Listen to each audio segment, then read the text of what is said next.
क्या आप भारत के नागरिक हैं? यस, आपसे ही पूछ रही हूँ कि क्या आप भारत के नागरिक हैं?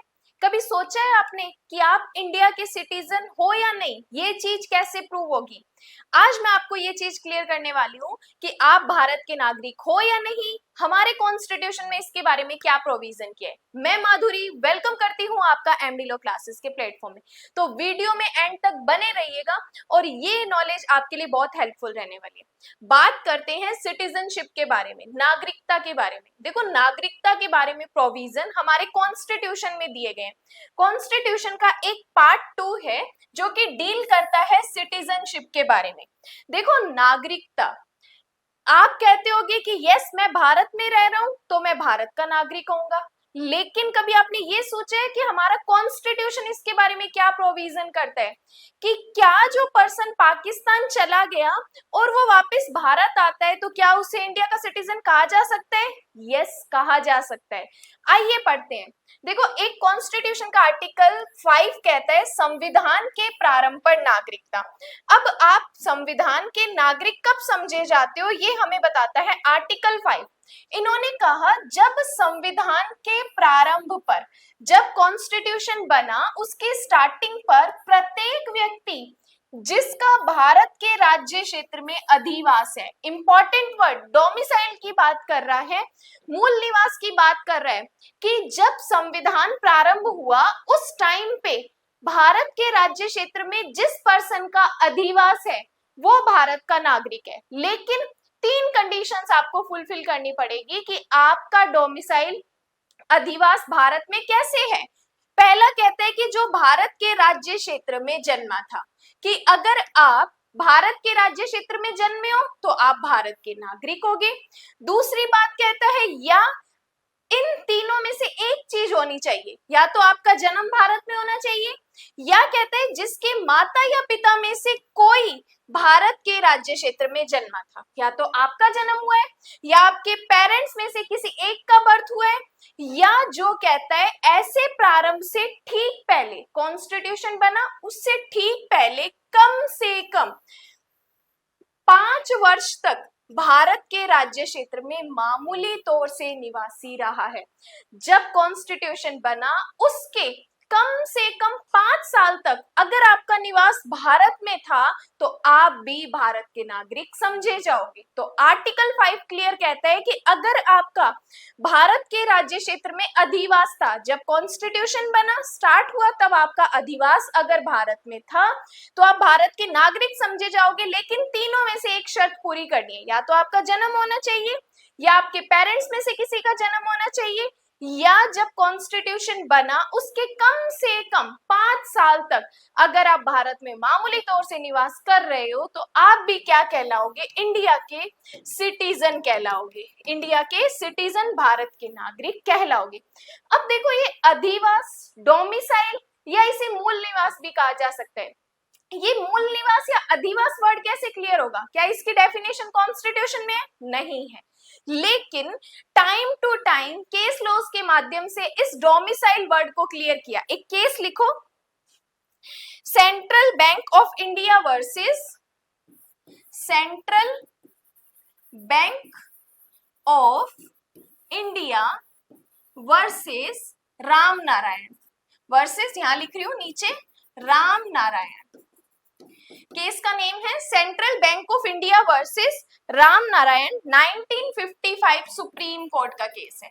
1955 सुप्रीम कोर्ट का केस है। इस केस में हमें डोमिसाइल वर्ड अधिवास की परिभाषा दी गई थी। देखो, अधिवास या डोमिसाइल का मतलब होता है कि आप भारत के राज्य क्षेत्र में निवास कर रहे हो और आप जो निवास कर रहे हो अनिश्चित काल तक कर रहे हो। मतलब कि आपका कोई भी इरादा, जिस घर में, जिस जगह पे आप रह रहे हो उस घर को छोड़ने का आपका कोई भी इरादा नहीं है और आपका लॉन्ग टर्म तक रहने का इरादा उस जगह पे है, तो वो क्या होता है? अधिवास होता है, डोमिसाइल होता है।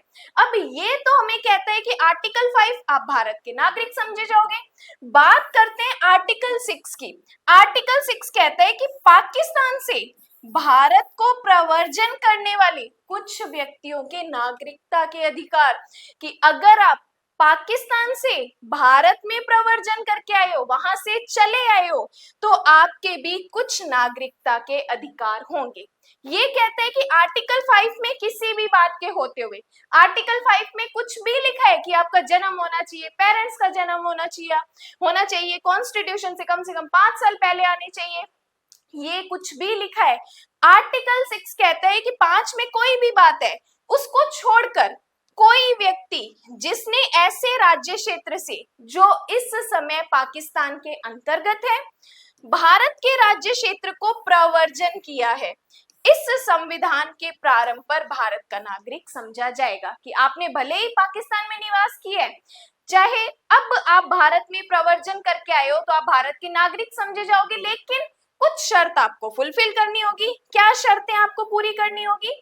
ये कहता है, यदि दो बातें आपको ध्यान रखनी है। देखो, ये कहता है यदि उसके माता या पिता में से कोई, या उसके पितामह या पितामही या मातामह या मातामही, ये आपके दादा दादी की बात भी कर रहा है, ये आपके नाना नानी की बात कर रहा है, और ये आपके माता और पिता पेरेंट्स की भी बात कर रहा है।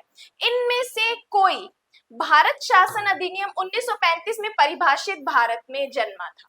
ठीक है, कि आप क्या समझे जाओगे? भारत के नागरिक समझे जाओगे यदि आपके पेरेंट्स, आपके ग्रैंडफादर्स, ग्रैंडमदर्स में से कोई भी अगर भारत में जन्मा है तो वो भारत का नागरिक समझा जाएगा।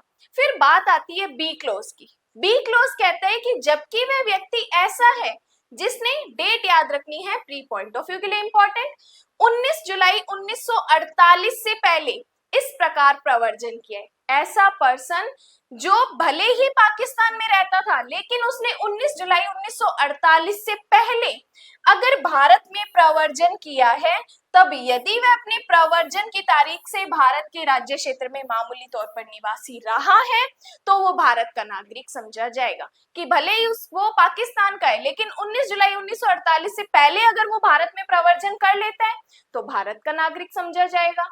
अब मान लो कि वो 19 जुलाई 1948 से पहले नहीं आ पाता, बाद में आता है, तो क्या फिर भी वो नागरिक बनाया जा सकता है? यस, बनाया जा सकता है।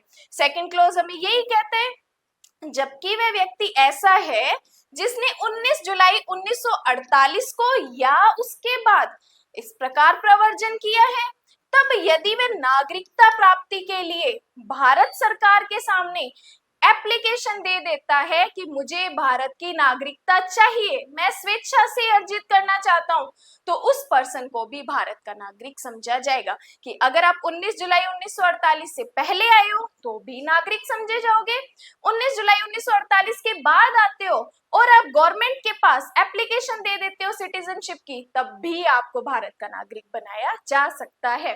तो ये कहता है हमारा आर्टिकल 6 कि आप पाकिस्तान से भारत को प्रवर्जन करके आए हो। अब बात करते हैं आर्टिकल 7 की। आर्टिकल 7 हमें कहता है कि आप क्या थे, पाकिस्तान चले गए थे, और पाकिस्तान जाने के बाद आप इंडिया में आते हो, तो क्या आपको सिटीजन बनाया जा सकता है? यस, बनाया जा सकता है। कि पाकिस्तान को प्रवर्जन करने वाले कुछ व्यक्तियों के नागरिकता के अधिकार, ये कहता है कि आर्टिकल 5, 6 किसी भी बात के होते हुए भी, 5 में जो भी लिखा है, 6 में जो भी लिखा है, उस बात को छोड़ो, कोई व्यक्ति जिसने 1 मार्च 1947 के पश्चात भारत के राज्य क्षेत्र में, ऐसे राज्य क्षेत्र को जो इस समय पाकिस्तान के अंतर्गत है, प्रवर्जन किया है, भारत का नागरिक नहीं समझा जाएगा। लेकिन अब अगर आप इसके लिए गवर्नमेंट के पास एप्लीकेशन कर देते हो स्वेच्छा से, उस कंट्री में आप थे पाकिस्तान में, पाकिस्तान से आप परमिशन लेके आते हो कि मुझे भारत में जाना है, मुझे वहां पर निवास करना है, और वहां से आप परमिशन लेके आते हो और यहाँ पर आप अपनी सिटीजनशिप के लिए एप्लीकेशन लगाते हो, तो आपको भारत का नागरिक समझा जाएगा। तो अब आई होप आपको क्लियर हो गया हो कि आप इंडिया के सिटीजन हो या नहीं हो। वीडियो अच्छी लगी हो तो फ्रेंड्स के साथ शेयर कर दीजिएगा, लाइक कर दीजिएगा, सब्सक्राइब कर दीजिएगा। Thank you so much.